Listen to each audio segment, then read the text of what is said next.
Ese es el tema número 9 del sílabo. El domingo toca el 10. Me parece que voy a ver con ustedes para contar clases también, porque yo tengo examen esto de aquí a la próxima semana, me parece, así que para que no me afecte un poquito. Ya bueno, el tema número 9 del sílabo va a ser trastornos de personalidad.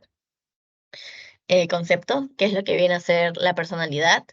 Esto hay que saber de que son características en sí, ¿ya? Es un conjunto de características, ¿ya? Que son, esas son, van a ser estables y van a diferenciar al individuo, ¿ya? Es como una diferencia individual que va a distinguir a una persona de la otra. Así que son como características que diferencian, ¿no? A la persona.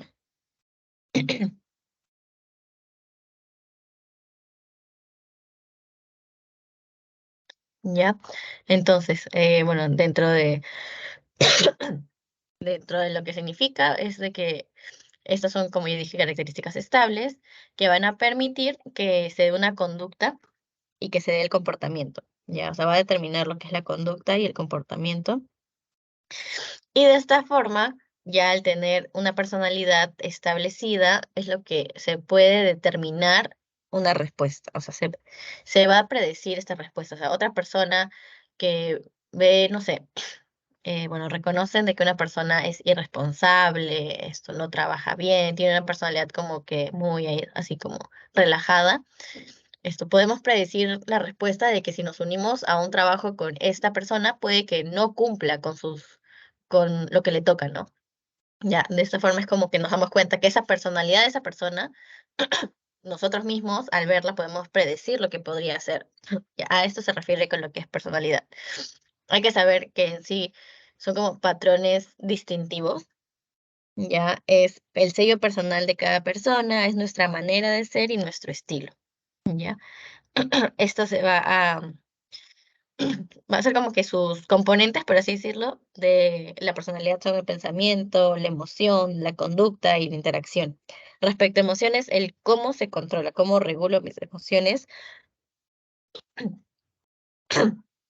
En conducta es la regulación y el control del impulso. Y en interacción está el cómo me voy a relacionar con los demás, ¿no? Entonces, ¿cuándo se va a formar esta personalidad? ¿Cuándo se empiezan a formar estos pequeños patrones que al final termina siendo algo estable? Esto se forma a partir de la adolescencia y bueno, en la vida adulta ya esto se empieza a considerar que esta personalidad es algo ya permanente. Entonces, de nuevo, como resumen, ¿qué va a ser la personalidad? La integración de todas estas características. Entonces, la interacción de rasgos y características que van a determinar la forma en la que cada persona se va a comportar, ¿ya? Y puede ser por las características ambientales, biológicas o sociales que ha vivido la persona. Una personalidad se puede formar a partir de diversas experiencias y el cómo va a reaccionar a cada una de estas. Entonces, hay que saber dos componentes principales de la personalidad, que tenemos el temperamento, que bueno, esto es un fenómeno natural emocional que ya se puede presentar según causas de genética o hereditarios. Luego tenemos el carácter, que bueno, son las aprendidas según personalidad. Tenemos el comportamiento en sí y el lenguaje, ¿ya? Entonces, características acerca de la personalidad es de que es consistente, es diferenciadora de cada persona y es evolutiva.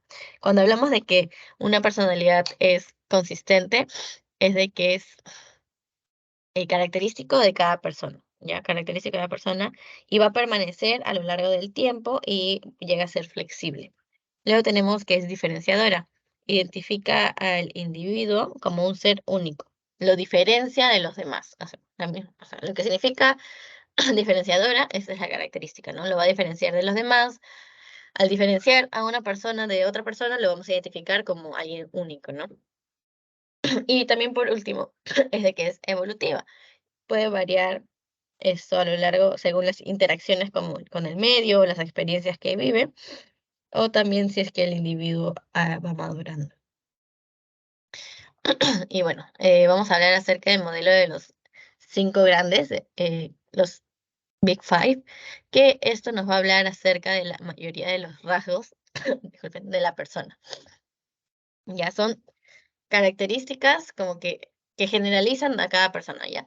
Esto sí es memoria, lo van a preguntar en el examen, tal cual como memoria, no hay mucho que relacionar o que entender, simplemente tienen que saber eh, estos cinco grandes, por así decirlo, que es el neurocitismo, extraversión, apertura, la experiencia, cordialidad y escrupulosidad. Esto, bueno, dentro del neurotismo tenemos una persona con ansiedad, hostilidad, depresión, inseguridad, impulsiva y vulnerable. Extraversión, se ve la calidez, que es sociable, extrovertido, hablador, asertivo, bueno, tiene gran actividad, es enérgico, apresurado, rápido y activo. Y bueno, también esto, en una extroversión es la persona, aquella persona que busca lo que es la excitación, ¿no? Búsqueda de placer, es aventurado, esto busca nuevas experiencias. Y luego están de emociones positivas.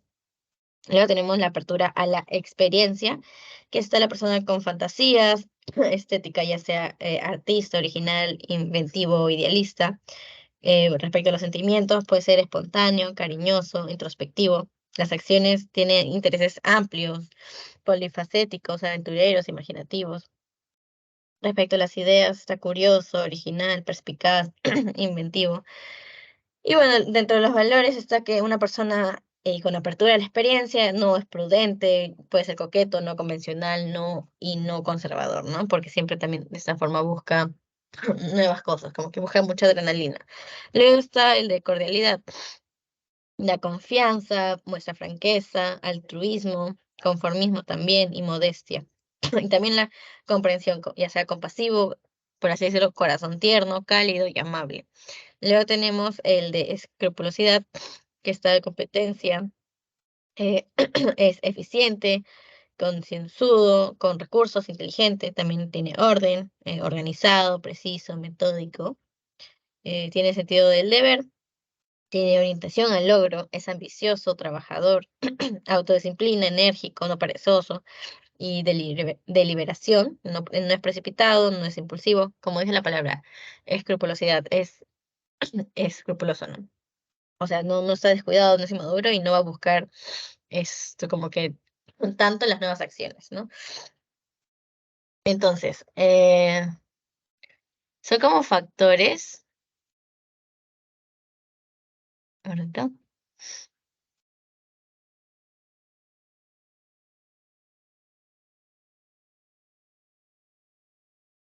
Ya.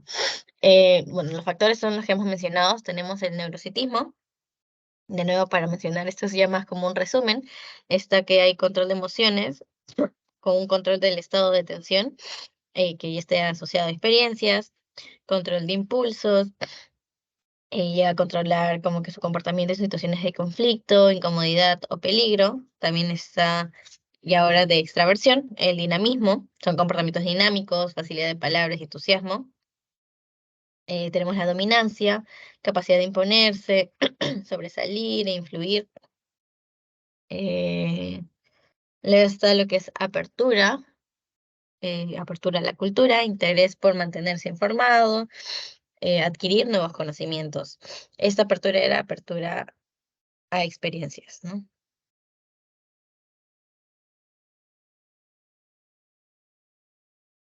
Ya.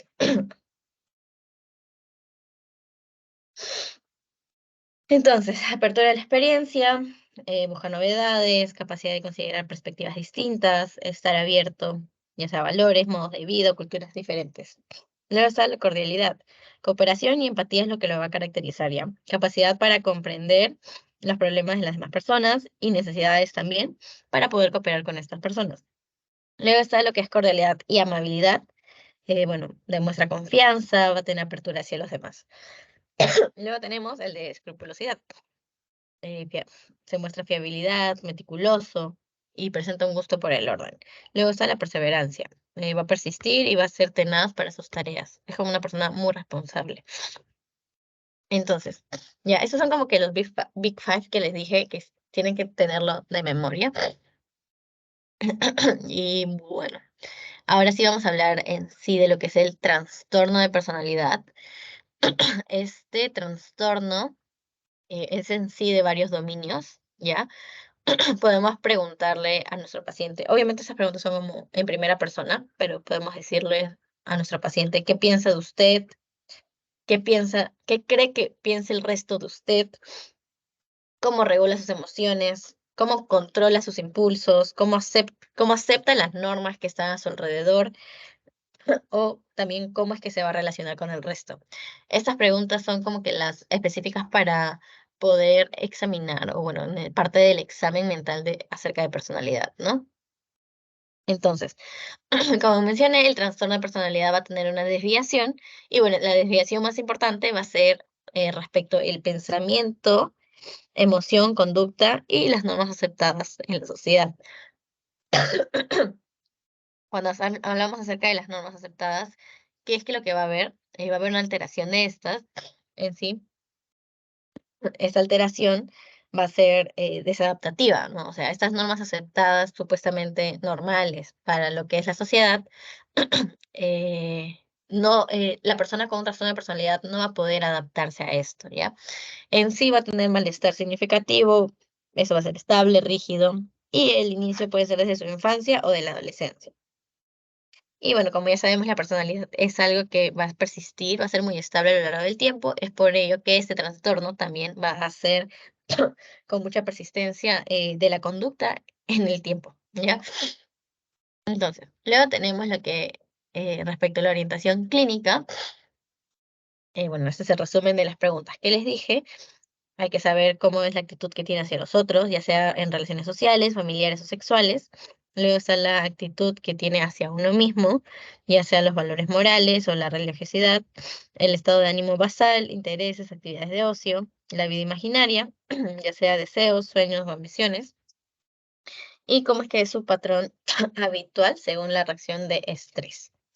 ¿Ya? Ahora, otra parte que sí o sí deben aprenderse, porque tal cual en el examen les ponen de qué grupo, de qué clúster pertenece tales signos, ¿ya? Y, o de qué clúster pertenece tal trastorno. Ya. Así que sí o sí tiene que ser memoria también. Grupos de trastorno de la personalidad, esto los vamos a dividir en los clústeres, es A, B y C. Un resumen como que de esto. El clúster A son considerados como que los raros, una persona que presenta aislamiento, suspicacia, introversión. Los B son como que las personas intensas, demuestran inestabilidad emocional, son impulsivos, teatralidad y va a haber un desacato a las normas. Mientras que el clúster C son los inseguros, presentan ansiedad, dependencia, inseguridad y temor. Entonces, eh,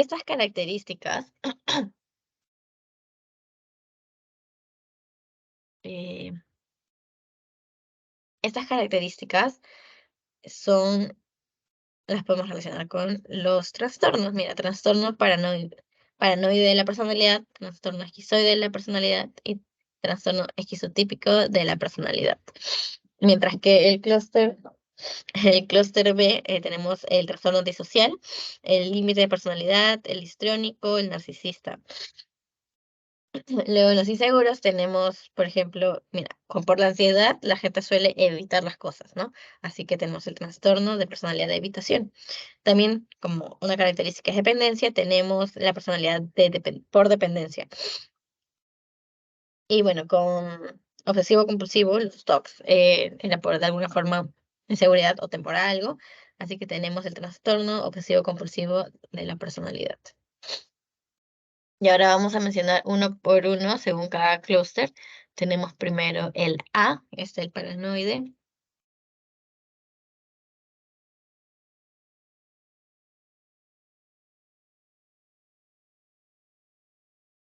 Tenemos el paranoide, va a haber dificultades en sus relaciones, sospecha sin tener bases sólidas.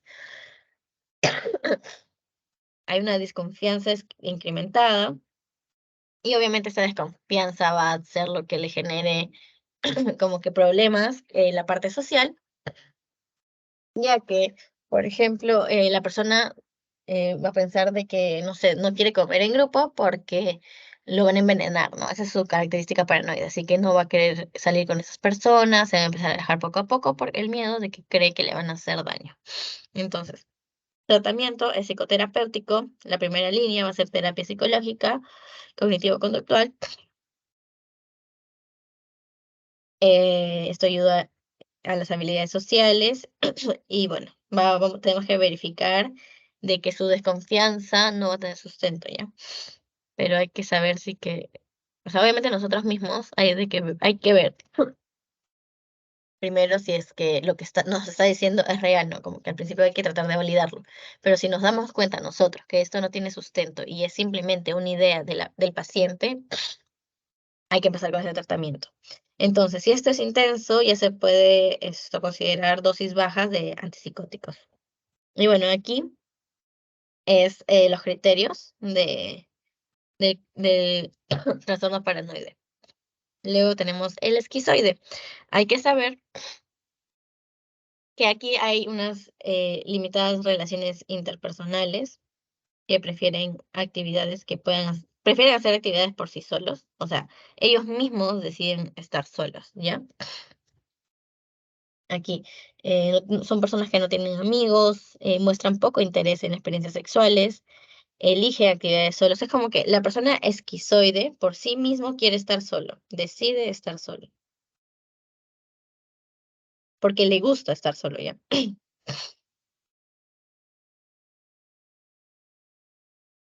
Y digo esto porque ahorita vamos a ver un trastorno en el cual simplemente se tiene miedo, esto, una persona tiene miedo de que se burlen de él y es por ello que se empieza a alejar. O sea, es por esta razón de que tenga miedo de que se burlen de él, se va a alejar. En cambio, aquí la persona con esquizoide, con trastorno esquizoide, simplemente quiere estar solo y ya.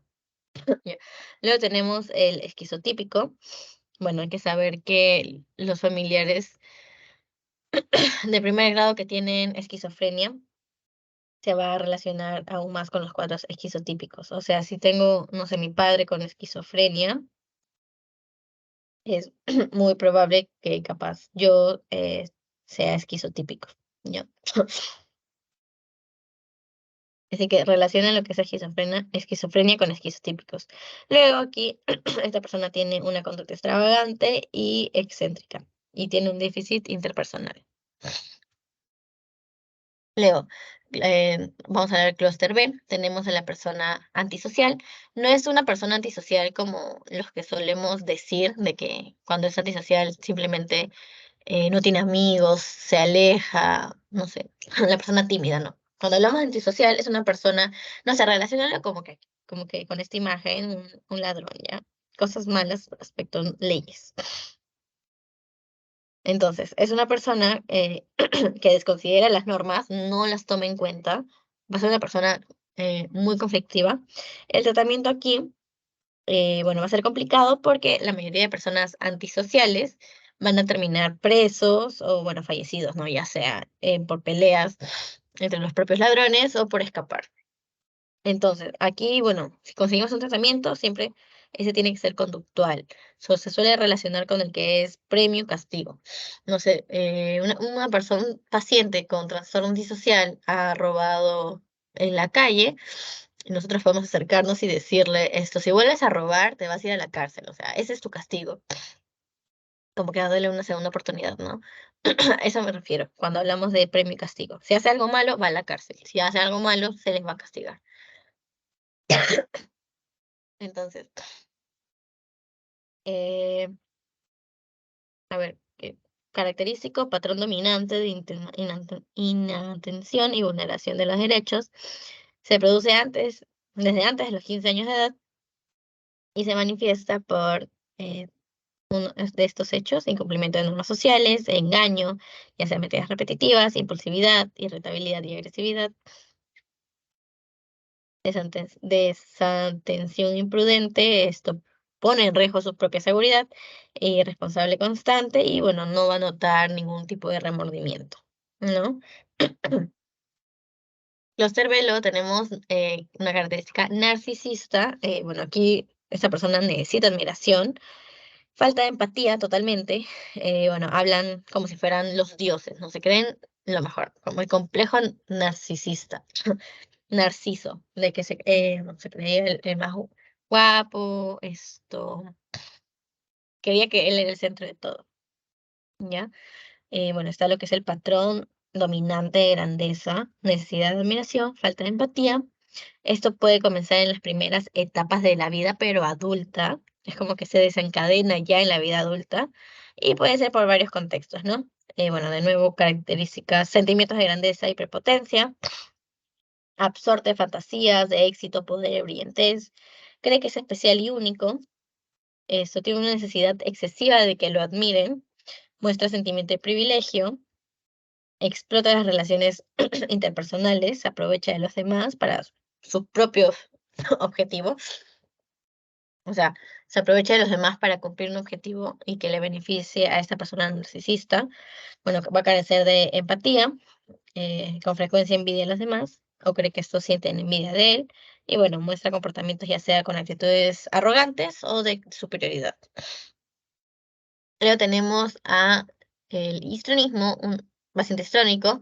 Este va a buscar atención y va a describir sus emociones con gran teatralidad y se suele asociar a lo que son las somatizaciones. Ya, a ver. eh, Se siente incómodo en situaciones en las que no es el centro de atención. La interacción con los demás se va a caracterizar con frecuencia por un comportamiento sexualmente seductor o provocativo. Presenta cambios rápidos y expresión plana de las emociones. Utiliza constantemente el aspecto físico para atraer la atención de los demás. Tiene un estilo de hablar que se basa en excesivamente impresiones. Busca la autodramatización, teatralidad y expresión exagerada de la emoción. Son esas típicas personas de que están en una, no sé, una fiesta y empiezan, no sé, a hablar fuerte, a mover mucho sus manos, a tratar de que todo lo que está diciendo como que lo teatraliza, o sea, lo exagera mucho más, ¿no? Y bueno, es sugestionable. Y considera que las relaciones son más estrechas de lo que son en realidad. Luego tenemos el TLP, trastorno de personalidad múltiple. A ver, un rato.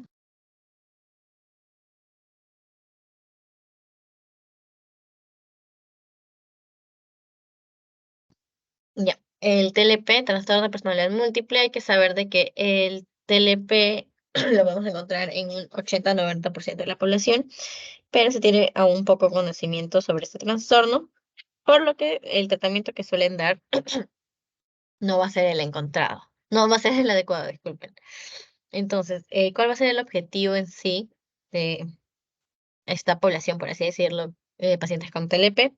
Va a ser encontrarlo de manera precoz para poder atenderlo. Hay que saber que las características de la persona con TLP es que sus relaciones son inestables, hay una desregulación emocional y, bueno, una persona con alta impulsividad, ¿no? Una persona impulsiva. Características, esfuerzos desesperados para evitar el desamparo real, patrón de relaciones interpersonales, alteración de identidad, impulsivo, comportamiento, actitudes o amenazas recurrentes de suicidio o conductas autolesivas, inestabilidad afectiva, sensación crónica de vacío, enfado inapropiado e intenso, ideas paranoides transitorias, estas van a ser transitorias, es decir, como que lo pienso un momento y luego desaparece, ¿no? O también puede haber síntomas disociativos, o sea, puede disociar, disociar por varios momentos. Luego tenemos el clúster, no, bueno, seguimos con TLP, disculpen. Siente que puede haber un rato, puede haber suele ser un paciente de que fue emocionalmente vulnerable, ¿no? Que va a crecer en un ambiente donde es invalidante, o sea, no van a validar las emociones que tiene, no sé, el niño, porque todo empieza desde la niñez. Entonces, crece en un ambiente invalidante, emocionalmente vulnerable, inestable. ¿Y qué va a significar esto acerca de emocionalmente vulnerable? Eso significa que en sí el sistema nervioso autónomo esta persona va a reaccionar de modo excesivo, pero ¿ante qué? Esto va a ser ante el estrés, ¿ya? Va a tratar de reaccionar ante estos niveles altos de estrés, que supuestamente son bajos, porque se ha sentido invalidado desde un inicio. Ya no sabe lo que realmente es como que el impacto que tiene este estrés en esa persona. Por eso digo que sí es algo alto. Entonces iba a tardar más tiempo de lo normal en volver a su estado previo. Esto va a ser debido ya como que a una predisposición biológica. Y cuando hablamos de un ambiente invalidante, esto hace referencia a, bueno, como ya les dije, en niños, eh, en niños que van a ser invalidados y invalidan emocionalmente, más que nada, ¿ya? Pero no es de que, no sé, una persona X va a invalidar a esta persona, sino de que esta invalidación es de personas importantes para este niño, ya sea el padre, hermanos, esto no sé, abuelos y así. O sea, esa es la característica de que este ambiente invalidante va a ser en la familia. Es por eso que va a afectar mucho. Listo. Voy a poner así y esto acá. Experiencias personales, reposan niños invalidados o desacreditados, ya sean padres o personas significativas en sus vidas. Bueno, el tratamiento personal del TLP va a ser la terapia, terapia psicológica, como la dialéctica conductual, las basadas en evidencia, y fármacos que se usan de manera temporal ante síntomas intensos. No se recomiendan las benzodiazepinas, van a ser contraindicadas. ¿Por qué? Por el riesgo de la adicción y el aumento del riesgo autolítico que existe. O sea, en verdad, cada vez que les digan, les hablen acerca de las benzodiazepinas, suelen estar contraindicadas, no se dan un tratamiento a largo plazo, porque genera resistencia, adicción, y cada vez más se tienen que aumentar como que la dosis para que haga efecto. Es por ello que no se recomiendan. Entonces, aquí como que un resumen del tratamiento. Tenemos lo que es la psicoterapia de larga duración o la terapia dialéctica. Tenemos aquí si es que hay depresión con irritabilidad, hostilidad. Si es que a esto le agregamos estos otros trastornos, por así decirlo, se puede dar inhibidores de recaptación de serotonina, bupropión, venlafaxina, todo lo podemos combinar, ¿no? Fluoxetina con la zampina también. Si hay sentimientos de paranoia, algo irracional, un desorden de pensamientos, se le puede dar olanzapina, pero en dosis bajas. Si hay crisis de angustia, ansiolíticos, si hay cambios del estado de ánimo, se puede dar valpromido. Ya. Eso como que un resumen si es que le vamos a agregar otros trastornos, ¿no? Eso más que nada son los emocionales. Ahora vamos a pasar a lo que es el Cluster C. Una persona dependiente, bueno, lo dice, miedo a la separación, necesidad de ser cuidados y suelen ser personas sumisas. Características, le toca tomar decisiones cotidianas por sí mismo, necesita el consejo de los demás y reafirmación. Necesita a los demás para asumir responsabilidades, tiene dificultad para expresar el desacuerdo, tiene dificultad para iniciar proyectos propios, ve demasiado lejos lo que es obtener la aceptación y apoyo de los demás, se siente incómodo e indefenso cuando está solo.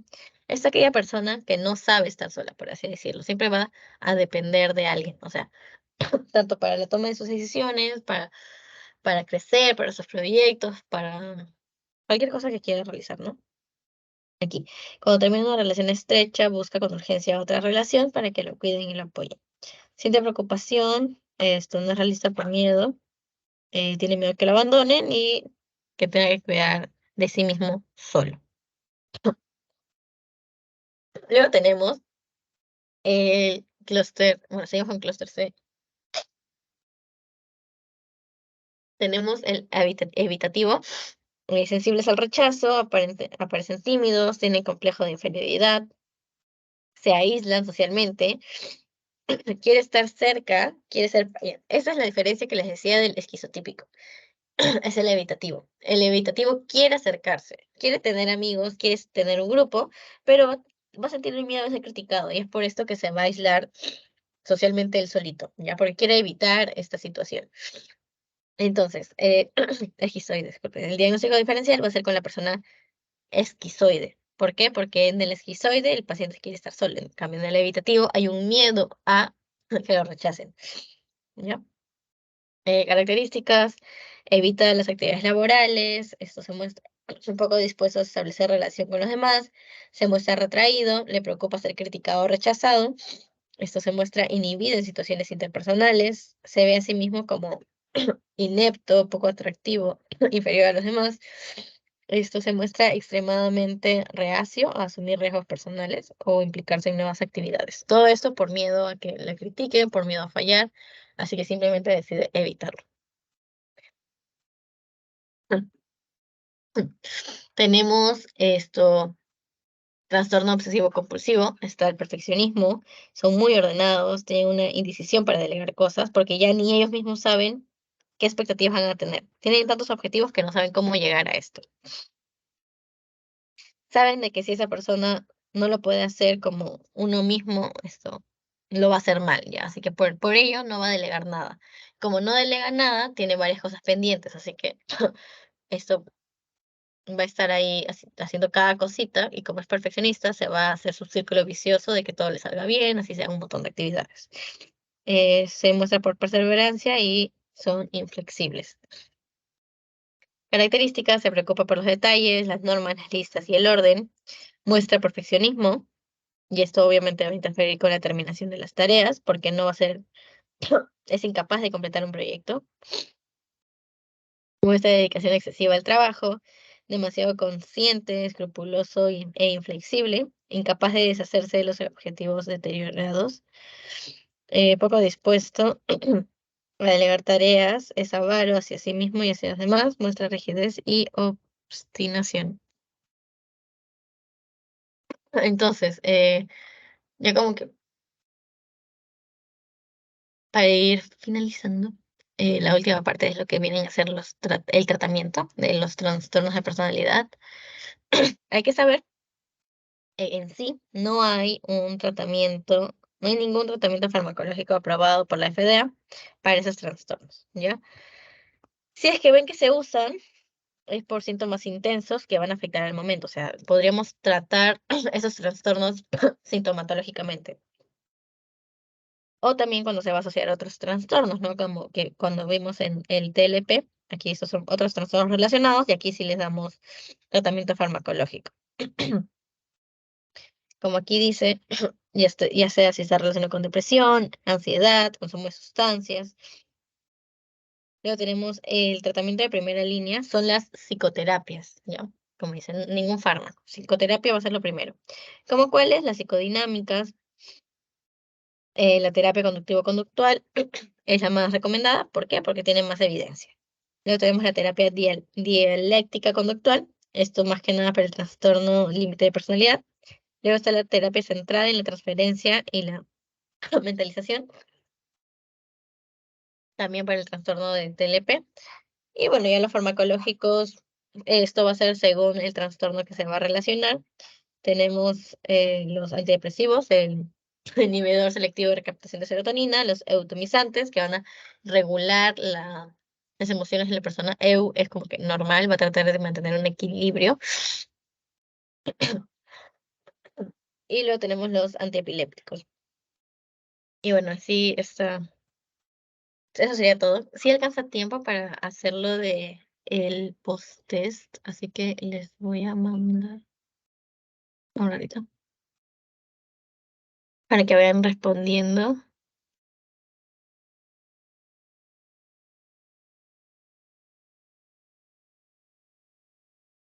Ya la mandé por el chat.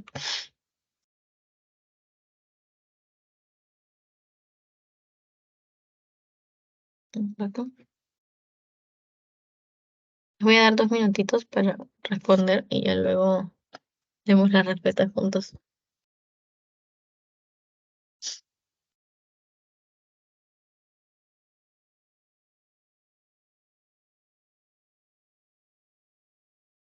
Les voy a decir que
Ya vamos a responder el post-test. Ay, disculpen, estoy mal de la garganta. Ya bueno. Psicofármaco en TLP que no está indicado. Al toque, chicos. Para el TLP en sí, no solo para el TLP, para cualquier trastorno, si te dice que no está indicado, siempre marquen benzodiazepina, que como les digo es el que menos se recomienda por su resistencia y adicción que puede generar, ¿ya? Esto ahora, segunda pregunta. Según la clasificación de los trastornos de personalidad, el trastorno límite de la personalidad, o sea, TLP, ¿a qué clúster va a pertenecer? Esto, bueno, esto no, no vamos a pensar mucho, simplemente sería cuestión de ver los clústeres. Disculpen. Para ver en qué clúster se encuentra.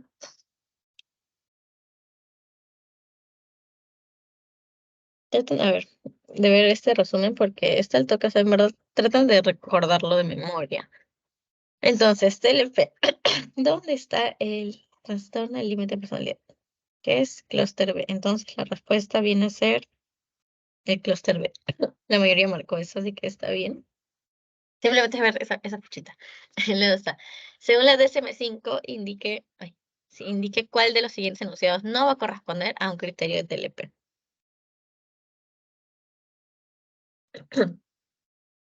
Ya recuerden que dice no. Hablo mucho de TLP porque es lo que más suelen mencionar. Entonces, relaciones interpersonales inestables, esto sí es una característica. Esfuerzos frenéticos para evitar el abandono es característica. El miedo al abandono es por eso que tienen como que actitudes frenéticas. Sí, sensación crónica de vacío, comportamiento, actitud o amenazas recurrentes de suicidio. Sí. Todas estas son. Las que no se mencionan es antecedentes de violencia sexual. Ya, así que esa sería la respuesta. Luego tenemos esto, como médicos de primer nivel. ¿Por qué es importante conocer más sobre el TLP? Marque la respuesta más adecuada. Ya. Eh, Vamos a ir eliminando. No es importante conocerlo, obviamente lo eliminamos porque conocer un trastorno así, cuando sea cualquier enfermedad, sí va a ser importante saber de ella para aprender cómo tratarla. Luego, porque no es un diagnóstico muy estigmatizado. Sí es estigmatizado. La mayoría de personas tiene TLP, pero como no se conoce mucho de esto, se deja pasar. Así que sí, sigue siendo estigmatizado. Porque en primer nivel es un trastorno muy raro.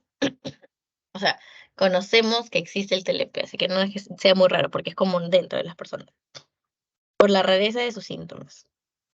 Bueno, y hay como que una lista de la persona con TLP que es eh, impulsiva, es inestable socialmente, y eso sí que no, eso tampoco es. Entonces, ¿por qué sería importante conocer sobre el TLP en primer nivel de salud? Porque el personal de salud suele tener poco conocimiento de ese trastorno, por lo que no se da un tratamiento adecuado. También otro de los objetivos del TLP es de que se encuentre la persona como que en sus primeros síntomas, por así decirlo. Por último, tenemos esta pregunta que dice, dentro de la definición de un ambiente invalidante, ¿cuál de los siguientes ejemplos no va a corresponder a esta definición? Un ambiente invalidante. Ya, ¿cuál no corresponde?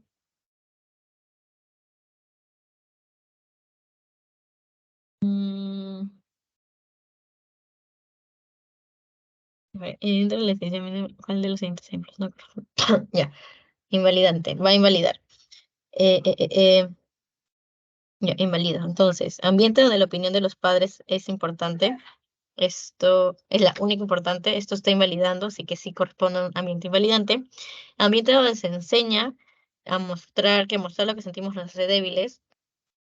Está invalidando. Le pondré aquí ya porque, para que no se confundan. Ambiente donde se repite constantemente que no deberían tomarse las cosas a pecho. Sigue invalidando. Ambiente que le dice al niño, los trapos sucios se lavan dentro de la casa. Sigue invalidando lo que siente. Entonces, un ambiente no. Lo contrario a un ambiente invalidante es un ambiente validante, que valida. Entonces, ¿qué viene a ser algo que valida? Esto. Ambiente donde vamos a motivar al niño a decir lo que piensa y lo que siente, ¿ya? Y eso sería todo por el día de hoy. Nos vemos el domingo con la 10ª clase del sílabo. Cualquier duda me la hacen llegar. Gracias.